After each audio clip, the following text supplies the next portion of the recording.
Hi guys, and welcome to another video. In this video I want to share with you the best Google Ads structure for your baby brand or baby product. So if you are selling baby product from toys to clothes and you are maybe unhappy with the results, or maybe you are not understanding like the best approach on Google Ads, this is the video for you. And stick it till the end because I want to give you entirely for free our Claude prompt where you can just put it there, and basically we'll give you the entire structure that I'll be speaking on this video for free. So just until the end of the video, I'll tell you how to get that Claude prompt that can basically explain everything for you that we will explain here on this video. So let's jump right straight in the computer, guys. I want to share with you how we do this for baby brands, like how we set up Google Ads in order for you to have the best results and the best ROAS for your spend, right? So here just like a normal baby brand, Carter's. I just want to open the video like this to relate it to it, but let's go straight to it, okay guys?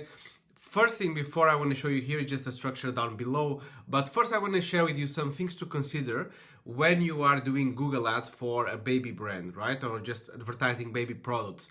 The first thing, of course, is different price points, items in the store, right? So if you have a multi-product store for babies, you probably have like clothing, you have toys, and you have different types of products, right? So it's really important for you to understand that if you have general and broad campaigns, Google may be pushing the ads for more expensive products, or just probably just pushing for cheaper one. But you need to understand where is the ad, or where is the spend going on the ads, because sometimes we see a lot of clients that ask us like, oh, I don't understand why this campaign is not performing, and then we go and break down by the campaign. We actually see that Google is just like, it doesn't have too much information on it, so it's just pushing for different type of products, and most of the time it's pushing for expensive products, for example, when you just have like a super low budget, right? So you need to match, and that will also be the point number two, that you need to match that, and you need to double check. If you have different price points,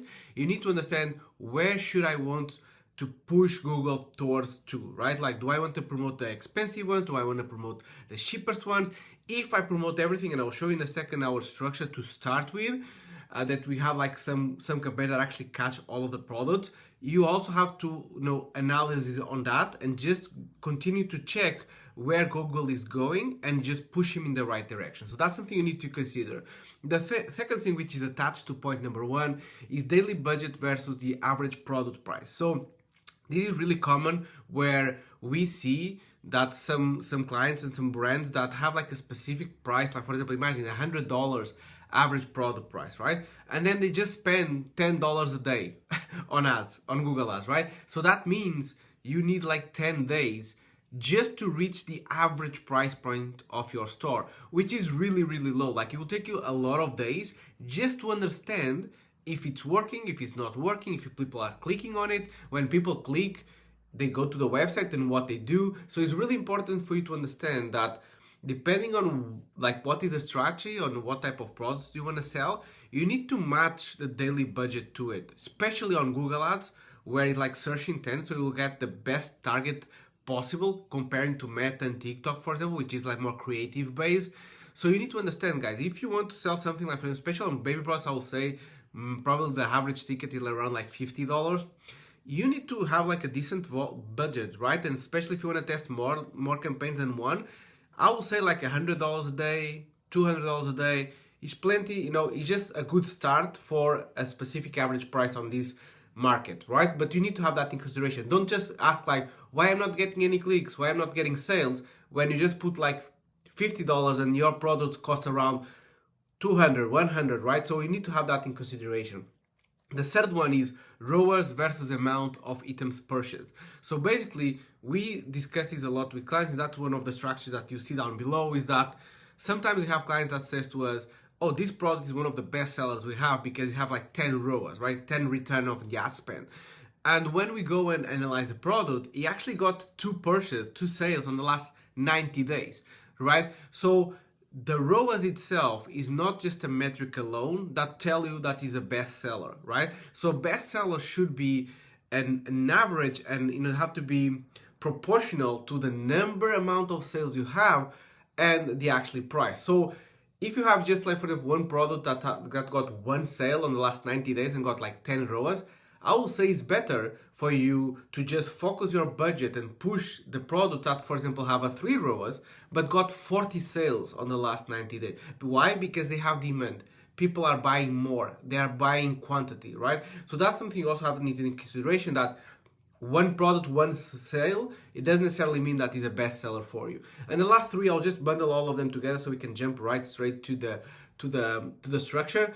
Of course, you need to do competitors analysis. We do that for our clients, especially on the baby space where there is a lot of competition. It's a really competitive market, and a lot of people just shopping around prices as well. So if you are not, if you don't have any features that are super different and unique, you also need to compete on price. You need to see what other people are doing, even on terms of titles, descriptions, images, and so on. Because especially for campaigns like Google Shopping, where your product appears right next to all the other ones, you need to have stuff that pops out and people will click on your ad, not on the other ones. So that's something you always need to, research and always keeping updated, like what is a competitor doing, keep a spreadsheet with the prices and so on, so you can actually have the better opportunities, especially on doing Google Shopping. As I said, PMaxes, even display, for example, on Google, you always have to take in consideration, because sometimes you can say, hey, Rui, Google Shopping doesn't work for us. And then when we go check it, you are the most expensive one on the entire catalog when people search for baby clothing brand or baby toy, right? So you need to have that in consideration. And the last 2 is that, of course, shipping and delivery time is the same thing. If you are the one that takes the longest, if you are the one that have like a price on the product and then you add $10 more at the end of the checkout, that is always conditions and points that people will just leave the checkout without buying, right? So that's something we need to consider, which is analyzing the entire funnel. And of course, last but not least, I'll tell you why it's important your brand name as well, which is broad versus unique, because we always like to protect our brand, especially on brand campaigns. I'll show you why is that important down below. But of course, brand takes a long run, because if your brand is broad, like a Tom baby shop, it can, all the other competitors, if they are bidding on toy shop, it can catch your own brand. So imagine that someone got to the website or your website, then after a day you want to search for Tom baby store, and then he just catch like 3 other competitors right on the top, and they click on the competitor. Is you that is lost in that stuff, because they already saw you, right? So you warm up the lead or the customer, and then they just went out to another store and buy it from another competitor, right? So that's really important for you to analyze, and we do that as well. So let's go right to the structure, guys. This is what we actually put in place for all of the baby brands that we work with, because we think this works really, really well for them. Okay, so we have 2 phases. The phase 1 is what we call the core data, or like the foundation of the Google Ads campaigns, and then we have the phase which is the scale one, which is basically when we have enough data, when we get a lot of sales and we are like steady. That's when we slowly starting to be more narrow, more sniper, and so on. So the first one, you can actually scale pretty aggressive, guys, and make a lot of money just with phase 1. Okay, and as you can see here, guys, on the presentation, we don't need 100 campaigns, right? Like, you don't need a mathy Google Ads. Like, Google doesn't like that. We don't like that either. We like to be concise but straight to the point, and just with high intent on what we are doing in order to prove if it works or not, right? So on phase 1, we only have 3 campaigns, guys, for baby brands. So the first one is a brand campaign, as I explained above. Guys, we always like to protect the brand, even if it's just a smaller budget. You should always protect the brand. Why? A lot of people ask us, like, why should I protect the brand if I'm the first one on organic, right? But right now, guys, with the AI placement, which is a big chunk of AI right now on Google, then all the sponsor stuff. So if a competitor is betting on your name, or like a broad campaign appears there, it will appear first in you, and then only after that it appears the organic side. So it's a really big chunk right now, guys, to not just have a brand campaign, because you get lost and you get a lot of less traffic, because people go to the AI stuff, they go to the paid ones, and then go to you, right? So as I said, guys, brand campaign is where people already saw you most of the time, because they are searching for your name, right? So you technically already got the time and waste the money and effort. So people to go to the website, they like you, they were there for a while, and then when they search for it, if they go to another competitor, they are basically stealing from you, right? So it's always better to have a brand campaign, guys. We always start with one, and normally it's the highest ROAS when you start, of course, because it's a warmer audience, right? But that's the first one we do. And the top two right here on the bottom is like the PMax bestseller. So if you don't know what the PMax is, it's basically one of the best products so far on Google when I'm recording this video. And basically it's a more dynamic campaign where basically Google puts more placement and search, just go to display, YouTube, email, and just try to see where you convert the best, combining signals and keywords. So it's a little bit different than a normal search campaign. But what Luis and I really like to do is we like to sit down with the client and we go on your backend and we check what are the top 10, 20 best sellers that you have on the store. And then we pick those and then we go to Merchant Center. If you don't know what it is, just search on YouTube. Basically, Merchant Center is the product from Google, is the platform that connects your Google feed from your store to Google, right? So you pass all the information from your products to Google so you can advertise all of the products you have on a shopping campaign, right? So basically what we do is we target the top 10 to 20 best sellers that are proven to sell, right? And we run it as a PMax, is where we put the biggest budget. Why? Because it's proven to work, right? Guys, you want to start with the low-hanging fruit, right? So if you historical know that it can be just top 5 if you don't have a lot, right? And if you don't have a lot of data, you can try to see what are the best even on the market and on your niche as well, if you don't have a lot of information. But we always like to start with that if you have this information, because as I said, historically tells you that it works. And this is really good, guys, to prove if the campaigns are good, if they have copies kind of on point, if your website is working. Because if you cannot sell, if you don't have enough or good data on this campaign, something is wrong, right? If you cannot even sell on Google Ads, which is super high intent, people are searching for these products. If you cannot even sell these products that are historically your best ones, something is wrong, right? So that's why we always like to have a bestseller campaign, and this one runs with the highest budget. And then last but not least, guys, we have a shopping catch-all, which is basically a shopping campaign, again, with the feed. And basically what we do is we put all the products in there, all the products you have on the store, it doesn't matter, and we just exclude the best sellers from the other campaign. And basically what this campaign is doing is catch them all. That's why the name catch-all is basically, this is the best campaign to give data to Google. This will not be the best ROAS, we know it, but it basically giving Google what is the best, what people click on it. Maybe you have a new product, it will be here. Maybe there is a category that you never think of that now people are clicking a lot this time of the year and they sell more. So this is the campaign where we discover the winners, we discover what doesn't work as well. And when we find winners, we just move it to the PMax bestsellers, okay?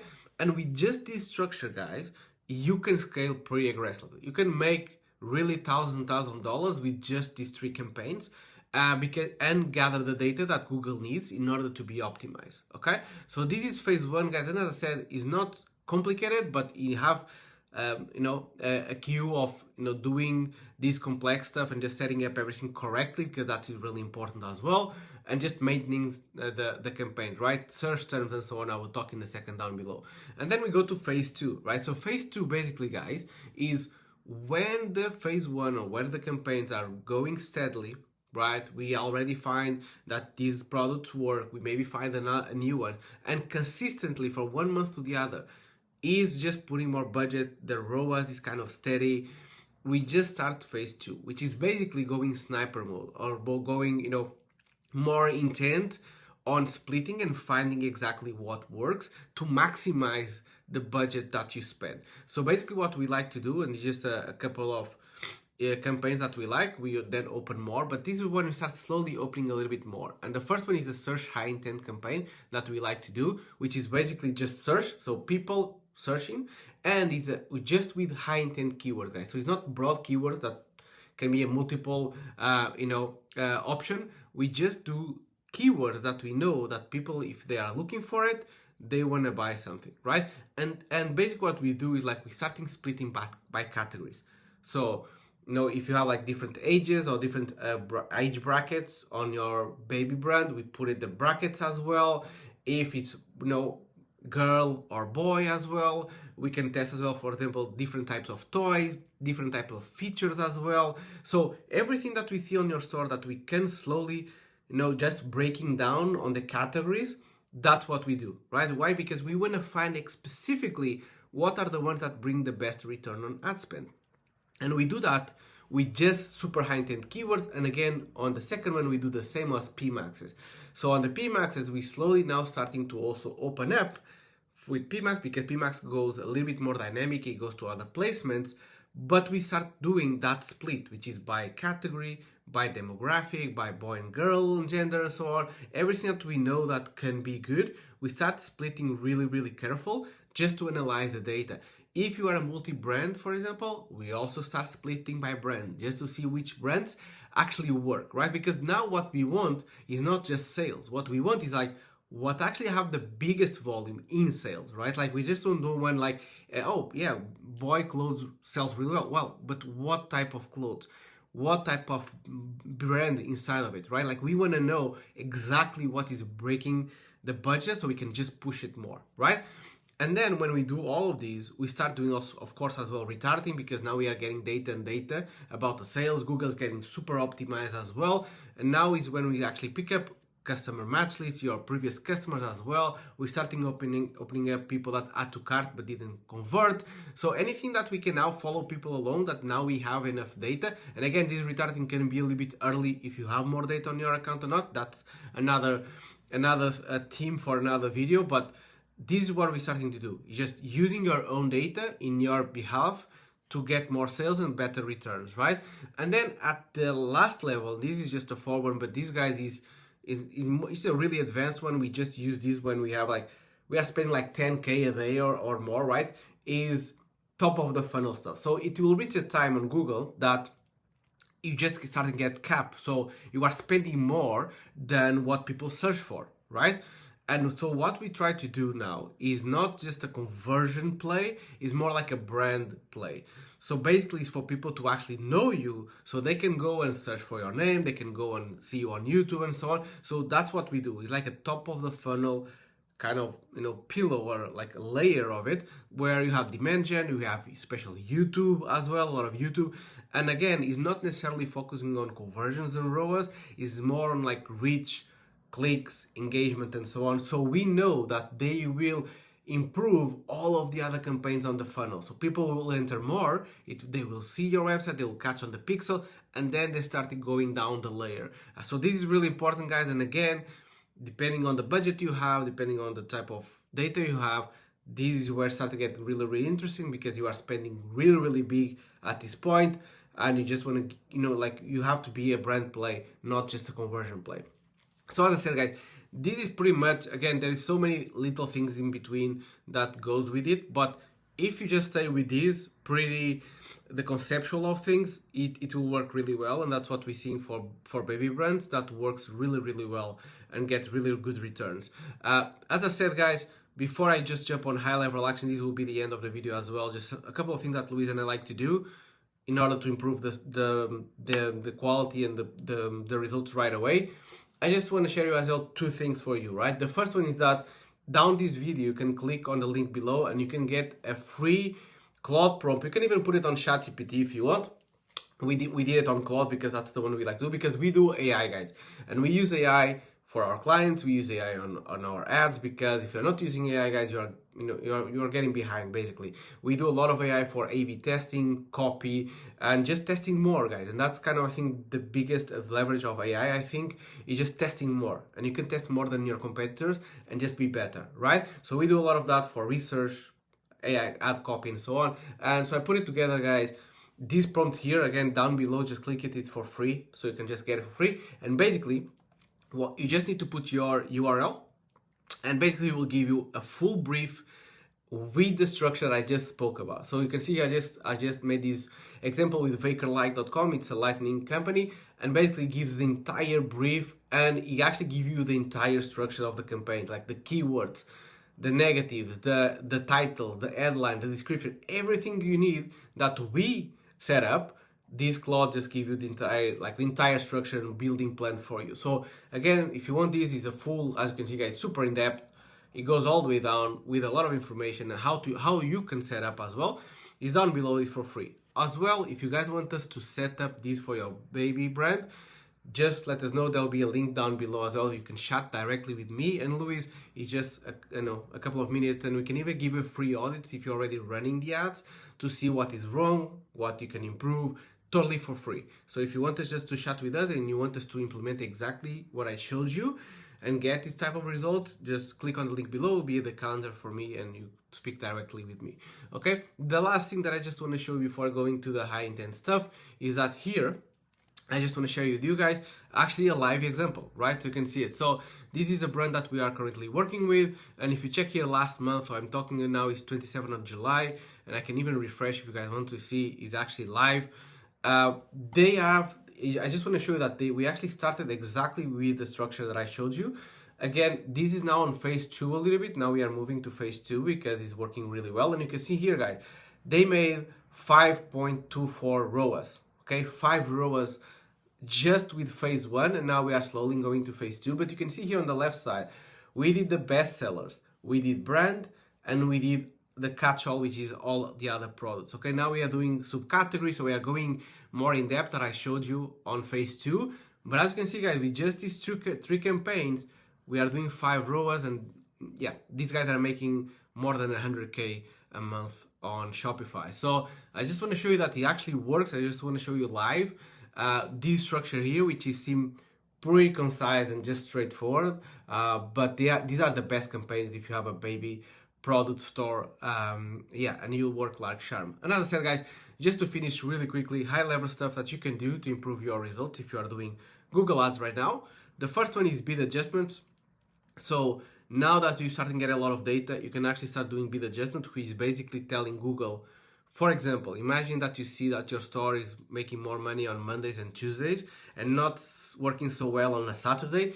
You can do a bid adjustment of like 20% more on Monday and Tuesdays, and then 10% less on Sunday, for example, right? What that means is that you are telling Google that on Mondays and Tuesdays, he can bid higher. He can go to the auctions and be more aggressive. And then on Sunday, he can shield down a little bit, okay? Maybe you didn't spend the entire daily budget. So these are bid adjustments, and they are really powerful, guys, because you can do by time, by day of the week, you can do by gender, by device. For example, if you sell more on desktop, you can put less on mobile, for example. But so this is really powerful, and that's something we do on a weekly basis. Location budget allocation as well, guys. So this is something really important. So if you see that a specific city, for example, you target the entire US, right? But you see that Miami sells a lot and you sell a lot for Miami, you should have a campaign just for Miami. Even though if you have US, you can exclude Miami from the broad campaign and just push the budget there, because if it's working really well there, you should get the most out of your budget. Then merchant feed optimization. A lot of people don't do this. Some people don't even know what it is, but basically it's going to the feed that connects the product and just optimize it, guys, okay? I'm talking about titles, descriptions, tags, product, price, shipping, images. So anything that you can do that when it appears on Google Shopping, your product is the best. People will click on yours because your title is better, like your description is more clear, your image is better than all the other ones. So that's something that we do consistently, and a lot of people don't even have the time for do this, but we see these that are great leverage to make the result that you saw on that account. The other one is customer match leads. Of course, this is a little bit on the retargeting side where we take advantage of your information, like the customer list you already have, even like a newsletter subscribers if you have, like we will use those lists to not only improve Google, tell you what exactly the best customers are for you, but also use it on specific campaigns. The last two, search term scouting, is basically what we do weekly, which is basically going campaign by campaign, and you should see what search terms and keywords people are looking and are paying, right, to see your ads. And sometimes what happens is that people are searching for a term, they go to the website, they click on you, but it's not too much related to you, right? So you are basically wasting money on keywords that or they are not purchase intent or they are nothing to do with your brand. So that's something you always need to be careful and always be on top of that. And again, we do this weekly for our clients. And of course, last but not least, guys, again, if you are using AI like we do, you should be specific on ad copy per ad group, right? Like you should be super specific. Like the copy shouldn't be the same for, boy clothing or girl clothing, right? Like you should be specific and you use AI to be more specific, to research for the pain points that specific parts of your business has, like the customer, to be super related to the customer so they can relate to you, and you'll see that your click-through rate will go through the roof if you start getting specific. Yes, it's a lot of work, yes, but with AI, guys, come on, like it's way easier right now, right? So yeah, that's pretty much it, guys. I hope you enjoyed this video. If you have a baby brand, if you want to scale that baby brand, just again, if you want to talk to us, we can implement all this structure for you, and we can do even a free audit if you want to just start and see like where you're leaking money. If you're already doing ads, just click on the link down below this video. I'll be happy to just even share ideas with you. And again, if you want a free Claude prompt that can actually do this for specifically for your brand as well, just put a URL. It'll be down below as well. You can download it for free. So I hope you enjoyed the video, guys, and I'll see you on the next one.